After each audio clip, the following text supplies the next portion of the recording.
無論中國共產黨的維穩機器如何制造太平幻象，中國歷史的王朝周期率從未停擺。如果說明朝张居正還曾為大明續命，那麼當下的中南海正由一群只為權力而溜鬚拍馬的谄媚之徒加速其系統的自我毀滅。作為歷史的複合型罪人，習近平他親手埋葬了鄧小平40多年的改革紅利，將數億國民拖入躺平深淵。他徹底拆毀了中共內部的權力制衡，用恐懼統治瓦解了精英共識。而在國際舞台上，他更是执意背離人類文明，將中國推向了法西斯邪惡轴心同盟的最前哨。當他以一己之力逆轉時代車輪，將自己推向人類公敵的位置時，他的個人終局便不再只是生物學上的消亡，而是成了全球政治中那頭避無可避、殺傷力驚人的灰犀牛。為了應對這個隨時可能炸裂的政權斷裂點，全球智庫在寫論文，情報局在盯着數據，而真正處於風暴中心的頂級政治幕僚正在進行一場刺刀見紅的實戰演習。這種演習不是在沙盤上推演勝率，而是在權力的绞肉機裡尋找生路。當外界還在討論崩潰的可能性時，這群人已經把手按在了權力的脈搏上，甚至能感受到那個龐大體制在窒息前的最後一次顫抖。這些不常對公眾披露的內部評估，將各種複雜的政治變量、軍事態勢和經濟臨界點進行了量化處理，最終歸納出了習近平終局的14種具體劇本。這些劇本並非文學創作，而是基於權力邏輯、歷史規律和現實情報深度嵌套後的必然產物。在這些秘密推演中，專家們發現，解析習近平的終局不能只看一個點，而必須採用一種剝洋蔥式的層級逻輯。為了幫助大家由表及裡地看透權力的真相，我將這14種可能性分為3個維度。第一層是表象層，這代表了在政權尚未發生結構性坍塌、維穩機器依然正常運轉的情況下，習近平本人所預設的權力延續路徑。這一層級探討的是，如果一切按他的意願進行，這個時代將如何收尾。第二層是博弈層，當社會矛盾或內部危機達到臨界點，權力的爭奪將從公開的行政指令轉入密室博弈。這一層級聚焦於中共黨內精英禁衛力量與最高領導人之間的生死較量。第三層是毀滅層，這是最極端的硬着陸劇本。當戰爭失敗、財政崩潰或民眾起義徹底壓垮體制支柱時，個人與政權的命運將共同進入歷史的清算期。現在，讓我們剝開第一層洋蔥，進入表象層，秩序延續與權力慣性。在這一層級中，包含着4種最符合中共政治邏輯，但也最考驗體制韌性的劇本。我們將從那個看似最為平穩，也是習近平本人最希望實現的結局開始談起。首先談習近平壽終正寢，即掌握權力直至生命最後一刻。這種模式在政治學上被稱為斯大林毛澤東模式。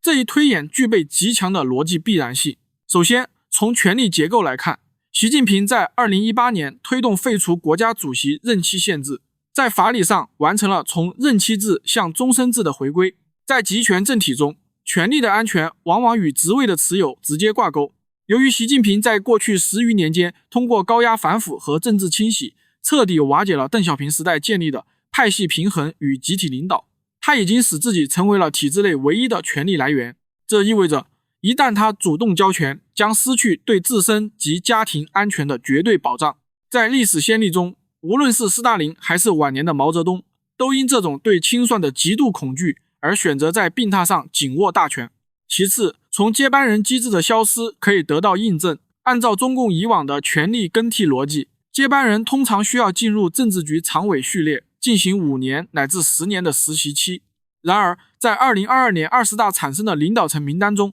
清一色的親信和超齡留任的安排，標誌着習近平已徹底封死了立儲的通道。目前已經是2026年，距離21大僅有1年之遙，黨內依然沒有任何具備接班雛形的政治新秀進入核心圈。這一事實向全球情報機構發出了明確信號：習近平沒有生前主動退位的計劃。此外，這一路徑背後隱藏着巨大的制度性風險。政治幕僚將其描述為垂直墜落模型。當權力高度集中於一人，且沒有制度化的接班程序時，最高領導人的生理死亡將瞬間導致權力的巨大空白。在斯大林去世後的蘇聯和毛澤東去世後的中國，都曾引發了極其殘酷的內部大清洗和路線巨變。對於2026年的中國而言，如果這種模式持續到終點，當生物學規律不可違抗地到來時，中共政權將面臨自1949年以來最劇烈的權力震盪。這種結局之所以被列為14種可能性的首位，是因為它最符合習近平當下的政治邏輯，即以犧牲國家的長期穩定為代價，換取個人統治的無限延伸。在討論完壽終正寢這種被動路徑後，我們來看第二個劇本：禪讓親信，退居幕後操縱。這在國際政治學中常被稱為普京梅德韋傑夫模式，而在中國歷史上，它更接近於鄧小平時代的元老政治或垂簾聽政。這一劇本的核心邏輯在於實現名義上的權位交接，但保留實質上的終極裁決權。從權力運行的規律來看，中共政權最核心的支柱並非國家主席或總書記的頭銜，而是對軍隊的絕對統帥權。在政治幕僚的推演中，習近平可能在未來某個節點，例如由於精力下降，或為了平息黨內對終身制的極度反彈，卸下國家主席或總書記職務，將其交給一名絕對忠誠的親信，但自己繼續擔任中央軍委主席這一職務。這種模式在中共歷史上有極其成功的先例。1987年，鄧小平卸任了幾乎所有黨內正式頭銜，僅保留中央軍委主席一職。即便如此，他依然是體制內公認的最高領導人，甚至可以通過非正式的元老會議直接罷黜2任總書記。習近平作為紅色基因的信奉者，極有可能在不得不做出妥協時效仿這一路徑。然而，幕僚評估指出，這一路徑在2026年的政治環境下，面臨着比鄧小平時代更大的權力雙中心風險。首先是接班人悖論，為了確保自己退位後的安全，習近平必須選擇一個能力平庸、沒有獨立派系背景，且對他具有極高人格依賴的家臣型人物，類似於普京當年的梅德韋傑夫。但問題在於，一個足夠軟弱到可以被操縱的接班人，往往也軟弱到無法有效掌控那個因習近平長期清洗而變得極其脆弱且充滿怨氣的官僚系統。其次是安全保障的互信斷裂。在集權政治的邏輯中，接班人為了確立自己的權威，往往必須在繼位後通過某種程度的去前任化來贏得中低層官員的支持。這種歷史必然性使得退位的獨裁者始終處於極度不安之中。歷史上，無論是毛澤東對劉少奇、林彪的猜忌，還是蘇聯赫魯曉夫被自己選拔的勃列日涅夫推翻，都印證了這種禅讓極其容易演變為一場你死我活的宮廷鬥爭。對於全球政治幕僚而言，這一劇本之所以仍被放在表象層，是因為它是體制試圖在不發生大動盪的前提下實現有序過渡的最後嘗試。在表象層的推演中，數字永生與虛位領袖，即數字外殼模式，代表了21世紀獨裁政體最獨特也最具科幻色彩的一種可能性。這種模式的核心邏輯在於利用高度集中的信息控制權和人工智能技術，人為地延長最高領導人的政治生命，以對抗生物學規律。這種劇本之所以能進入全球政治幕僚的評估視野，是基於中國当前在全球領先的2項核心能力：全方位的數字化監控以及頂尖的 AI 算法，如 Deepfake 深度偽造技術。在集權體制中，權力的合法性高度依賴於領袖在位的繼承事實。一旦最高領導人因突發性健康問題，如嚴重中風、失智或陷入長期昏迷，喪失施事能力，而此時接班人選尚未落定，整個體制將面臨瞬間斷裂的風險。為了贏得內部博弈的緩衝時間，負責最高層信息封鎖的內圈機構通常是中央辦公廳及相關的技術情報部門，可能選擇不對外宣布真相，而是通過數字化外殼維持領袖依然在位的幻象。這一路徑在現實邏輯中具有極強的支撐點。首先是信息管道的絕對壟斷。在目前的中國，民众甚至絕大多數中層官僚對最高領導人的了解完全來源於官方媒体發布的視頻、音頻和指令。通過預設的政策指令集，利用 AI 生成的音視頻體制，可以在相當長的一段时間內，在新聞聯播中通過側拍、舊影重剪或 AI 合成音頻來發布領袖的指示。對於外界而言，只要那個象徵權力的符號依然在發生，權力的垂直鏈條就不會輕易斷裂。其次是影子內閣的利益驅動。當領袖成為虛位，掌握信息發布權的極少數核心成員將成為事實上的國家統治者。他們利用領袖的數字分身作為合法性護盾，繼續發號施令。這種模式在政治學中被稱為虛位統治的極值，它能有效推遲權力分配不均引發的暴力衝突，將突發的權力崩塌轉化為一種緩慢的、可控的漸進式消亡。然而，這種數字神話在現實中存在着致命的邏輯漏洞。政治幕僚指出，這種數字外殼最脆弱的環節在於高規格的線下政治互動。在現代外交中，面對面的雙邊會談、軍事將領的實地述職以及黨內全會的現場閉門會議是無法通過 AI 模擬來長久支撐的。如果最高領導人長期不進行現場視察，或不與核心將領進行實質性交流，系統內部的懷疑會像瘟疫一樣蔓延。此外，技術泄密的風險不容忽視。執行這一數字化方案需要由最頂尖的技術團隊配合，這實際上是將政權的生死存亡交托到了程序員和技術官僚手中。在爾虞我詐的高層博弈中，這幾乎等同於為政變者遞上了一把最鋒利的匕首。這種結局之所以被列入表象层，是因為它本質上是體制的一種極端防衛性反應。它不代表權力的持久穩固，而代表了獨裁政體在面對生理終點時，利用技術手段進行的最後一場政治欺詐。在表象層推演的最後一種路徑是系統架空。這種劇本描述的是一種非暴力的漸進式的權力稀釋，即最高領導人因高齡或生理機能自然衰退，逐漸從具體的決策執行者退化為政權的象徵性符號。這一路徑的底層邏輯在於集權體制的官僚慣性與領袖神格化之間的博弈。在政治學研究中，蘇聯晚期的勃列日涅夫僵局是這一模式的典型案例。當獨裁者進入80歲高齡，對於72歲的習近平而言，這將在2033年左右到來。超高強度的集權決策壓力將遠超其生理認知極限。在高度集權的體制下，最高領導人需要審閱從地緣戰略到地方經濟的幾乎所有核心簡報。一旦精力衰退，為了維持政權的日常運轉，權力會自然而然地發生向下和向外的滲漏。具體而言，這一路徑包含以下幾個核心特徵。首先是權力由個人決策轉向幕僚共治。在這種狀態下，習近平依然擁有名義上的最高地位和最終否決權，但實質上的政策制定權將落入以中央辦公廳、中央軍委辦事機構為核心的職業官僚手中。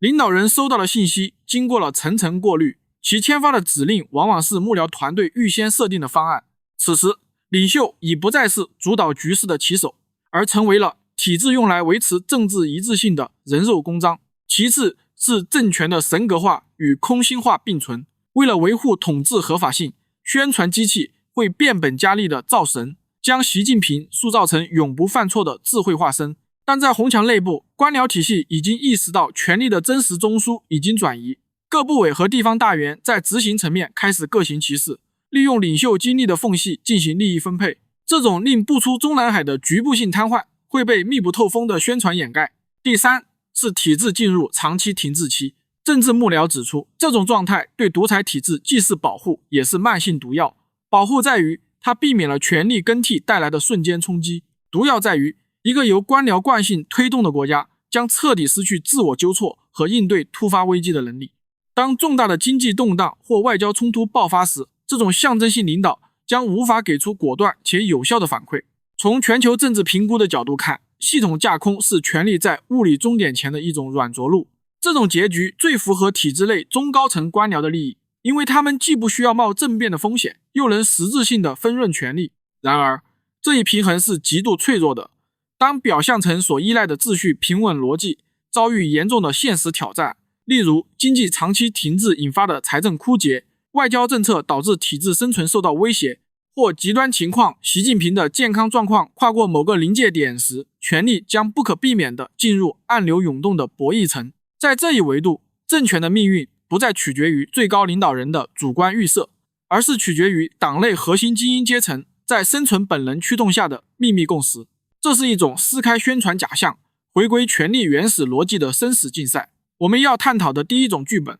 是威權政體中最為經典也最具制度化色彩的權力重組方式——宮廷政變。在政治學推演中，宮廷政變並非指街頭的暴力衝突，而是指黨內最高決策層如政治局及其常委會，通過非正常的集體施壓，強制最高領導人到期退休或移交實權。這一路徑的底層邏輯在於，即便在高度個人化的集權體制下，領導人的權威依然建立在與官僚精英階層的利益互換之上。當領袖的治理邏輯導致體制內的既得利益受到根本性威脅，且這種恐懼超過了對領袖個人的敬畏時，精英階層會形成一種棄子保大局的秘密共識。歷史先例為這種推演提供了嚴密的支撐。1964年，蘇共高層曾赫魯曉夫在克里米亞度假之際，在中央全會上突然發難，以政策輕率和身體原因為由，通過合法的會議程序強制其退休。在中共歷史上，從華國鋒的體面下台到胡耀邦、趙紫陽的權力更迭，其本質都是高層權力天平失衡後的集體勒令。2026年的政治幕僚評估指出，儘管當前的數字監控手段極大地增加了精英階層私下溝通的難度，但這種博弈邏輯並未消失。宮廷政變的觸發通常需要2個核心條件：一是發生了不可推卸的重大政策失敗，如台海衝突失利或經濟全面崩溃，導致領袖的權威徹底破產；二是黨內元老與現任權力核心達成某種程度的中立化默契，確保軍隊在博弈期間不介入。在這種劇本下，權力的移交通常會保持表面上的程序正義，對外宣布為因身體原因主動請辭，實則是精英階層為了避免體制整體崩塌而進行的斷臂自救。如果宮廷政變是權力的暴力切斷，那麼軟禁消失則是權力的政治稀釋。這是博弈層中一種更為陰冷但也更為穩妥的處理方式。它的核心邏輯是剝離領袖的生物存在與政治存在，將其轉化為一個活着的政治黑洞。這種模式在中共高層鬥爭史中有着極其成熟的成功案例，最典型的莫過於1989年後的趙紫陽。他在被撤銷黨內一切職務後，長達16年被禁錮在北京的一個四合院內，外界只知道他活着，但他無法發聲，無法見人，更無法干預任何決策。這種處理方式的高明之處在於，它避免了因公開審判或處決領袖而引發的體制內震盪，同時也消解了追隨者們將其劣勢化的可能。從全球幕僚評估的視角看，軟禁是體制為了止損而達成的內部妥協。對於一個像習近平這樣通過10年集權深度綁定了整個體制的領導人來說，公開的抓捕或處決往往會反噬政權本身，導致玉石俱焚。而通過軟禁，精英階層可以对外維持一個虛假的團結表象，宣布其因身體原因需要長期療養，實際上則將其物理隔離在玉泉山或某個秘密地點。在2026年的現代技術條件下，這種消失變得更加徹底。通過對電子通訊的物理切斷和對領袖形象的數字化封鎖，一個曾經無所不在的政治強人，可以在24小時內從所有人的社交媒體和新聞頭條中蒸發。這種劇本的殘忍之處在於，它不需要肉體上的毀滅，而是通過社會性、政治性的徹底清空，讓其在漫長的孤寂中等待生物學終點的到來。在博弈層的推演中，禁衛軍背叛被視為最具戲劇性也最無法防範的黑天鵝劇本。它的核心邏輯在於，獨裁者為了絕對安全而建立的最後一道防線，往往也是其最致命的單一故障點。這種模式在政治學中被稱為禁衛軍陷阱，其靈感來源於古羅馬時代。當時，羅馬皇帝的禁衛軍是唯一被允許進入權力核心區的武裝力量，但這支力量在歷史上多次通過暗殺或抓捕皇帝，直接決定了帝國的更迭。在現代集權體制下，由於最高領導人對常規官僚系統和軍隊層層設防，他唯一的物理依托就是那支貼身的禁衛部隊。在中共體制內，這便是中央警衛局，即大名鼎鼎的8341部隊。這一路徑在中共歷史上不僅存在，而且曾直接扭轉了中國的國運。1976年10月6日爆發的懷仁堂事变，粉碎四人幫，其核心執行者正是时任中央警衛局局長的汪東興。汪東興利用8341部队的物理控制权，在短短数小時內，在沒有任何大規模交火的情況下，利索地抓捕了黨內最高層的4名核心成員。這一事實證明，在高度集權的暗箱政治中，誰控制了警衛局，誰就擁有了物理切斷對手政治生命的最終權利。全球政治幕僚評估認為，這種後院起火的風險正是習近平近年來持續對警衛局進行深度清洗的根本原因。自2012年以來，中央警衛局的高層經歷了多次密集的人事調動，其目的就是為了打破家臣與家主之間可能形成的獨立派系，確保安保力量僅具有單一的忠誠。然而，這一策略存在一個邏輯上的死循環。政治幕僚指出，安保層級的政治純潔性要求越高，其指揮權就越集中，而指揮權越集中，該崗位負責人的個人傾向就越具有毀滅性。如果在極端危機時刻，如台海戰爭爆發或國內經濟秩序崩潰，警衛局的高層意識到，繼續保護領袖將導致整個體制甚至其個人家眷的覆滅，他們便可能成為最先與外部博弈勢力達成政治交易的人。對於大眾而言，理解這一點的關鍵在於，再嚴密的數字監控也無法覆蓋到那個替你擋子彈的人。當這種物理層面的忠誠發生動搖，權力的崩塌將不再需要長期的博弈，而是在一個臨近的深夜，通過一次突發的會議通知徹底完成。在博弈層的最後，我們觸及了威權政體中一種極其罕見，但在推演中具有高度策略意義的劇本——免死牌協議。它的核心邏輯在於，當政治僵局進入死胡同，且繼續對抗的代價將導致體制玉石俱焚時，衝突雙方通過一份交權換安全的政治契約，實現政治軟着陸。這種模式在國際政治學中被稱為有序退場的代價，其本質是獨裁者利用手中殘存的威懾力，如對核武器或精銳部隊的殘餘控制權，與反對勢力或黨內改革派進行的一場終極交易。我交出全部權力，並宣布退出歷史舞台，而作為交換，你必須保障我及其家族的生物學安全、海外資產以及不被清算的法律地位。全球幕僚評估這一劇本時，通常會參考亞洲威權轉型中的經典案例。1988年，韓國的全斗煥在面臨全民抗爭的絕境下，通過與其接班人盧泰愚達成協議，實現了從總統府到寺廟修行的體面退場。印度尼西亞的蘇哈托在1998年大規模騷亂中，也通過類似的幕後運作，以辭職換取了在雅加達宅邸的長期平安。這些案例證明，即便是在民憤極大的背景下，理性的政治精英為了避免大規模流血和國家破產，往往願意支付一份豁免權，作為換取政權平穩移交的代價。然而，對於2026年的習近平而言，這一劇本面臨着極其嚴苛的現實障礙。這正是政治幕僚們對此持謹慎態度的原因。首先是契約信用的徹底枯竭。免死牌協議能夠生效的前提是，接管權力的一方必須擁有足夠的政治信用和司法獨立來執行承諾。但在中共的政治邏輯中，權力的更迭往往伴隨着斬草除根的傳統。所謂的免死金牌，在失去權力保護的那一刻，往往只是一張廢紙。對於一個通過10年反腐、清算過無數政治對手的領導人來說，他很難相信任何紙面上的安全保證。其次是國際正義的外部壓力。在全球化時代，獨裁者的終局往往不再是單純的內政。由於習近平在任內涉及的人權記錄、國際衝突以及對全球秩序的挑戰，即便黨內願意提供免死牌，海牙國際刑事法院或其他國際司法機制也可能發起全球追訴。這使得任何試圖收留他的第三方國家都將面臨巨大的外交壓力，從而堵死了政治流亡之外的另一種軟着陸可能。儘管難度極高，但在博弈層的末端，這份協議依然被視為一種止損工具。當體制內的官僚、軍方、精英意識到，如果繼續維持現狀將導致國家徹底崩潰，其家族利益灰飛煙滅時，他們可能會聯合外部力量，向最高領導人遞出一份包含免死金牌的最後通牒。這不僅是給領袖一個出口，更是給體制一個重啟的機會。當內部博弈的防火牆被徹底沖毀，我們將跨越密室政治，進入最為驚心動魄的第3個維度——毀滅層。毀滅層系統崩塌與劇烈着陸，這一維度的核心邏輯在於，體制失去了所有的容錯空間。無論是地緣軍事冒險的失敗，還是長期高壓積累的社會矛盾發生總爆發，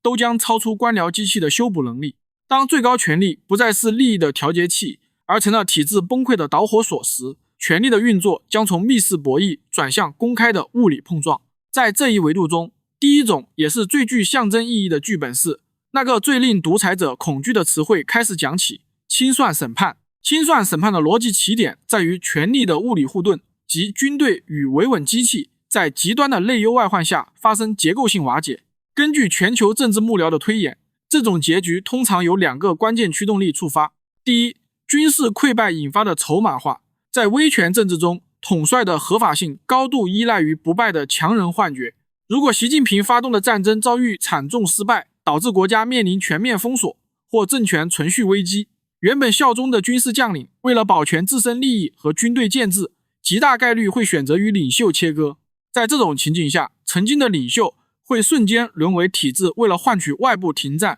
或內部止損而交出的政治籌碼。這在歷史上曾多次上演，如南斯拉夫的米洛舍維奇或伊拉克的薩達姆。第二，全國性秩序崩潰後的正義追索，當財政枯竭導致維穩開支斷裂，基層控制權喪失，全國性的動亂可能迅速演變為社會革命。新建立的臨時政府或政治力量，為了確立自身的合法性，必須通過一場公開的法律清算，來清償習時代在人權迫害、經濟掠奪以及對文明秩序破壞等領域的歷史欠賬。這種審判不僅是對個人的終極懲罰，更是為了從法理上徹底宣布舊制度的破產。這種結局標誌着權力的徹底倒掛，曾經凌駕於法律與契約之上的絕對意志，最終必須在法律的審視下接受最為嚴酷的解構。這是一種真正意義上的硬着陸，其後果將不僅是權力的移交，更是對整個時代統治邏輯的連根拔起。在毀滅層的推演中，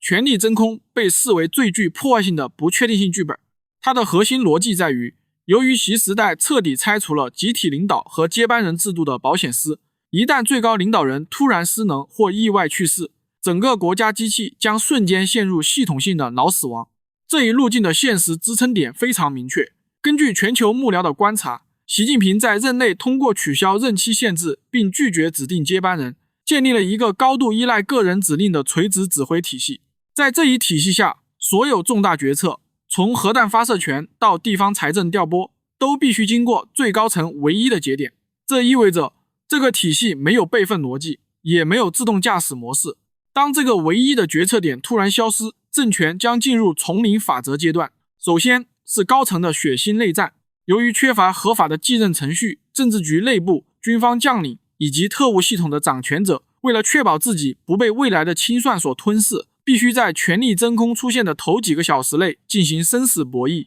這種博弈不再是政策之爭，而是物理層面的存亡之戰。歷史已經多次證明，斯大林去世後的蘇聯和毛澤東去世後的中國，都曾因為權力分配的失衡，引發過慘烈的政治清洗。而在2026年權力更為集中的中國，這種動盪將比歷史上的任何時刻都更具毀滅性。其次是官僚體系的全面癱瘓。中共的官僚階層在長期的個人崇拜和高壓反腐下，已經形成了不请示、不作為的生存習慣。當最高请示对象缺失，中央與地方的指令鏈條將發生物理性斷裂，各省大員、基層警力和軍隊中層將失去行動指南，進入事實上的割據或待命狀態。這種基層控制的瞬間缺位，往往是引發大規模社會動亂的導火索。第三是信息的極端混亂。在數字化監控時代，真相的封鎖與流言的爆發會形成劇烈的對沖。如果權力中心無法在短時間內推出一個具備公信力的替代者，民眾對政權合法性的懷疑將迅速轉化為對秩序的挑戰。對於全球政治幕僚而言，權力真空是他們最擔心的灰犀牛，因為它意味着政權的更迭將不再是可預測的博弈，而是一場伴隨着暴力、分裂與無序的政治地震。在毀滅層的深度推演中，哥式崩潰被視為威權政體在嘗試自我救贖時最易陷入的陷阱。其核心邏輯源於政治學中的托克維爾定律。對於一個壞政府來說，最危險的時刻通常就是他開始改革的時刻。這一路徑描述的是習近平在面臨極端的經濟停滯或社會動盪壓力下，試圖通過局部的鬆綁或體制改革來延緩危機，卻意外觸發了多米諾骨牌般的全面崩潰，最終使其個人淪為中共政權的末代皇帝。從歷史事實考證，蘇聯的戈爾巴喬夫是這一劇本的典型原型。他在20世紀80年代試圖通過新思維和公開化來挽救僵化的蘇共體制，但當恐怖統治的壓力閥門稍稍鬆開，長期被壓抑的民族矛盾、官僚腐敗和對真相的渴望便瞬間形成了合力，其爆發速度遠超統治集團的控制能力。在2026年的政治坐標系中，這種崩潰的動力來自於3個方向。第一，體制信用的徹底破產。在經歷了長期的極端管控和政治清洗後，社會對政權的信任度已降至冰點。此時，任何局部的示好或改革都不會被視為誠意，反而會被民間視為政權虛弱的信號，從而誘發更大規模的抗爭。第二，基層官僚的集體跳船。由於長期採用高壓反腐和忠誠度審查，官僚體系早已離心離德。一旦中央表現出動搖或改革的跡象，已經失去利益保障的地方精英會迅速與中央切割，以求在未來的政局變動中自保。第三，信息管制的失效。當體制試圖引入某種程度的公開性來緩解民怨時，真相的傳播將迅速瓦解過去數十年構建的意識形態圍牆。這種公開化在集權體制中具有極強的腐蝕性，會導致整個權力邏輯在極短時間內土崩瓦解。對於全球政治幕僚而言，哥斯崩潰代表了獨裁政體的一種意外死亡。雖然習近平致力於避免重走蘇聯的老路，但他對權力的極度壟斷和對社會的全面壓制，實際上已經將體制拉到了斷裂的邊緣。這種劇本正符合你打算制作的旨在反思獨裁體制弊端的內容定位。在毀滅層的終局推演中，政治流亡被視為獨裁者，在政權瓦解前夕，利用最後的資源為個人及家族尋找生存空間的絕命選擇。其核心邏輯在於，當國內的物理防禦和政治屏障已徹底失效，領袖被迫跨越國境，將個人安全寄托於外部勢力的政治庇護。這一路徑在現代威權政治史中有着清晰的軌跡。當政權面臨無法挽回的軍事潰敗、全國性暴亂或內部兵變時，獨裁者往往會選擇在局勢徹底失控前的窗口期，攜帶核心資產逃往關係緊密的盟友國家。這種選擇通常基於以下3個嚴密的考量。首先是安全避風港的預設。在全球政治版圖中，習近平近年來通過深度綁定俄羅斯、北韓、伊朗以及部分中東和非洲國家，試圖構建一個獨立於西方司法體系之外的威權互助網。幕僚評估認為，如果北京發生突發性政變或大規模動亂，這些與中共存在深度利益捆綁的國家可能成為其首選的流亡目的地。2014年，烏克蘭親俄總統亞努科維奇在尊嚴革命中連夜逃往俄羅斯，便是這一邏輯的當代樣本。其次是資產與情報的贖金效應，政治流亡絕非兩手空空的潛逃。作為一個掌握了全球第2大經濟體、最高機密和龐大海外資產的領導人，習近平在流亡時手中握有的情報籌碼和資金，足以成為他向庇護國換取長期保護的入場券。這種情報換安全的交易，是流亡領袖能夠在海外維持優渥生活並免受引渡的核心保障。然而，政治幕僚指出，這一路徑對習近平而言充滿了巨大的變數與諷刺。第一，是庇護者的變臉風險。在國際關係中，沒有永遠的盟友，只有永遠的利益。一旦中國的新政權建立，並以巨大的經貿利益或地緣政治妥協作為交換條件，要求引渡前領導人時，曾經的盟友極大概率會將其作為政治籌碼拋棄。菲律賓的馬克思和伊朗的巴列維國王，其晚年的淒涼流亡史證明，失去權力的獨裁者在別國眼中往往只是一個昂貴且麻煩的負資產。第二是國際法網的全球化。由於習近平在任內被視為人類文明公敵，其涉及的人權記錄和國際衝突已使其面臨潛在的國際司法追訴。這意味着他一旦離開中國的邊境，即便躲在非引渡協議國，也將面臨全球性的旅行禁令、資產凍結以及來自民間組織甚至特種行動的持續威脅。對於全球政治幕僚而言，政治流亡是政權徹底喪失統治合法性後的末路求存。它象徵着一個時代的權力符號從神格化到難民化的劇烈跨越。這種結局雖然保住了生物學意義上的生命，卻意味着其政治理想、歷史定位以及所代表的體制在國際秩序中被徹底釘上了失敗者的恥辱柱。在毀滅層的深度推演中，自毀與殉職也被稱為從真模式，代表了獨裁者個人意志與政權崩潰最劇烈的物理碰撞。其核心邏輯在於，當一個視權力為生命唯一支柱的強人面對徹底失控的絕境時，他選擇以極端個人終結的方式，試圖為自己或那個已經瓦解的時代留下最後的病態的尊嚴。這一路徑在政治心理學中具有深厚的根基。對於習近平這類深受紅色基因熏陶且極度崇尚男兒氣概的領導人來說，他曾公開感嘆蘇聯解體時竟無一人是男兒。這種認知暗示了一個底線邏輯，在面臨政權更迭或外敵入侵的生死關頭，與其接受清算審判或流亡的羞辱，不如選擇與他所統治的帝國同歸於盡。具體而言，這一劇本的實現有以下3個支撐維度。首先是崇禎式的歷史自況。明朝末代皇帝崇禎在李自成攻入北京前夕，選擇在眉山自縊，以正良德邈功、上扛天廄的姿態終結了王朝。在政治幕僚的評估中，如果北京面臨不可逾越的軍事包圍或內部突發武装暴亂，習近平極可能選擇這種極端的自我了斷。這種行為在獨裁者的心理圖譜中往往被美化為一種對黨國最後的忠誠，旨在通過死亡來逃避歷史的公開審判。其次是防止政治遺產被褻瀆的最終防禦。獨裁者深知，活着的自己是新政權確立合法性的最好批鬥對象。通過自毀，他可以人為地中斷審判程序的進行，將自己的政治秘密和罪惡帶入墳墓。這不僅是對個人生物安全的最後處置，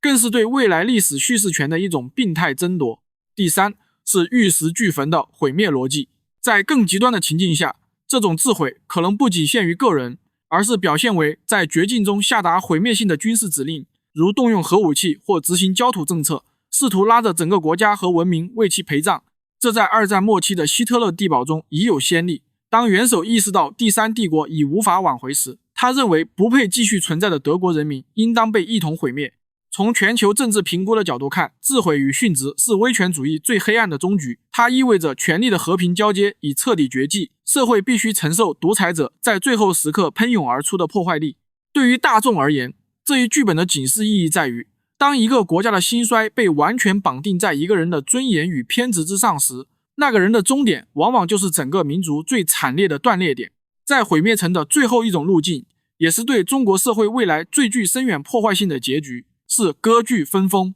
這一劇本的核心邏輯在於，中共中央權威的徹底歸零，導致國家行政與軍事機器發生結構性解體，中國進入事實上的地方軍閥或地區勢力自治狀態。這一推演並非空穴來風，而是基於威權政體在財政枯竭與指揮系統斷裂後的必然演變。在政治幕僚的評估中，這種大一統幻象的破滅通常由以下3個嚴密的因果鏈條觸發。第一，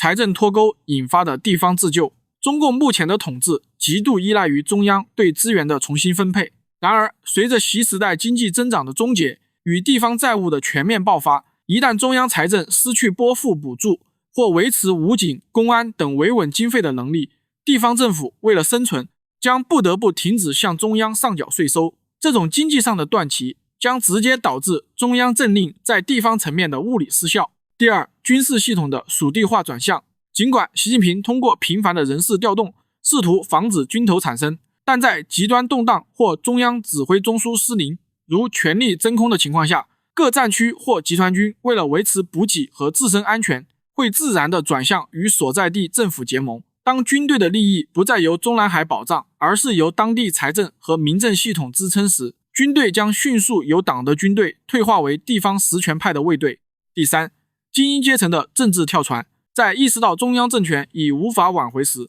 省級大員和地方豪強為了在後中共時代的清算中自保，會傾向於宣布某種形式的獨立或自治。這種邏輯類似於晚清時期的東南互保，地方官員通過拒不執行中央的極端指令來換取與國際社會和本地區民眾的政治諒解。從全球政治評估的角度看，割據分封標誌着長達2000年的情治大一統邏輯在現代技術與經濟壓力下的徹底崩潰。這不僅意味着習近平個人權力的終結，更意味着一個舊時代的物理粉碎。對於大眾而言，這一結局的殘酷之處在於，雖然它結束了集權統治，但也可能將國家拖入長期的人道主義危機與地區衝突中。它證明了一個邏輯：當一個政權將所有權力集中於一個點，而這個點又因為一個人的偏執而碎裂時，碎裂的將不僅僅是那個點，而是承載着14億人的整個大廈。至此，我們已經完整拆解了全球政治幕僚推演中的14種習近平終局，從表象層的延續，到博弈層的爾虞我詐，再到毀滅層的血腥落幕。這不僅是一場政治模擬，更是對未來中國命運的一次全頻譜透視。但此時，很多觀眾會產生一個最直觀的疑問：既然它已經成為了人類公敵，為什麼不能通過一次簡單的物理手段，也就是暗殺，來終結這一切？在現代政治邏輯和情報評估中，暗殺幾乎被視為一個由於極高技術門檻而被排除在外的偽命題。這種認知並非源於對獨裁者個人運氣的迷信，而是基於對現代數字化集權安保體系的深度解構。要理解暗殺為什麼幾乎不可能，首先要看透那套絕對的信息屏蔽與物理隔絕系統。在目前的政治運行中，最高領導人並不生活在普通人理解的現實世界裡，而是處於一個由中央警衛局、8341部隊精心構建的完全封閉的物理閉環中，其行程、路線，甚至是日常接觸的水源與食材，都是最高級別的國家機密。這意味着任何非系統內部的刺殺嘗試，在第一步定位目標上就會徹底失敗。所謂的暗殺，在數字化監控時代，不再是電影裡的長距離狙擊，而是一個需要突破多層信息屏障的數學難題。更核心的障礙在於那種套娃式的多重相互制衡體系。獨裁者防範刺殺的核心邏輯是不信任任何人，因此他將安保權力拆分到了互不隸屬的多個系統中。負責內圈保衛的中央警衛局，負責中圈戒備的武警特勤，以及負責外圍封鎖的公安系統，其指揮鏈條是完全獨立的，且彼此之間處於高強度的交叉監視狀態。這意味着任何暗殺行動如果想要成功，必須同時買通數個完全對立的強力部門，並確保他們在同一秒鐘內達成共識。這在利益交織、互為政敵的中共高層內部幾乎是不可能完成的任務。除此之外，現代監控技術已經實現了從防範行為到預判生理的跨越。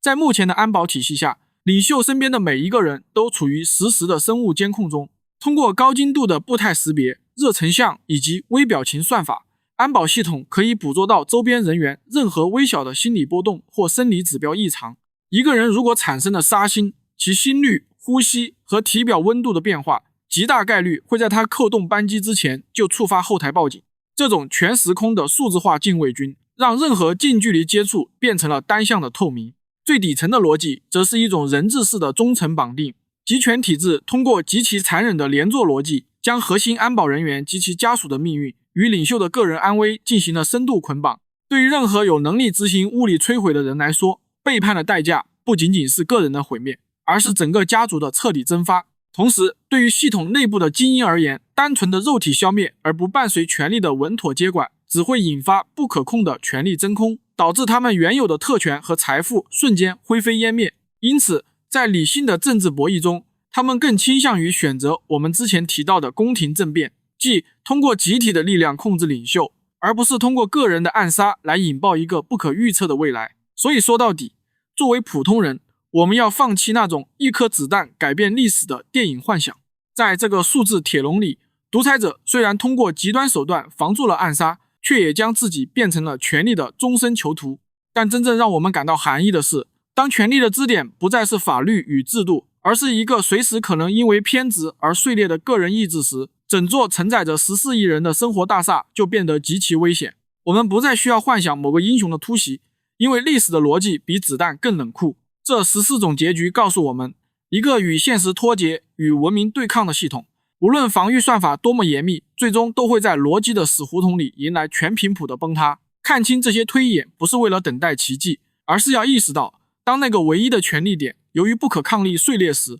我們每個人都需要有足夠的覺醒和準備，去面對那個注定到來的劇烈震盪的明天。歷史不靠暗殺來救贖，它只會在舊秩序瓦解的廢墟上，由清醒的民眾重新開啟。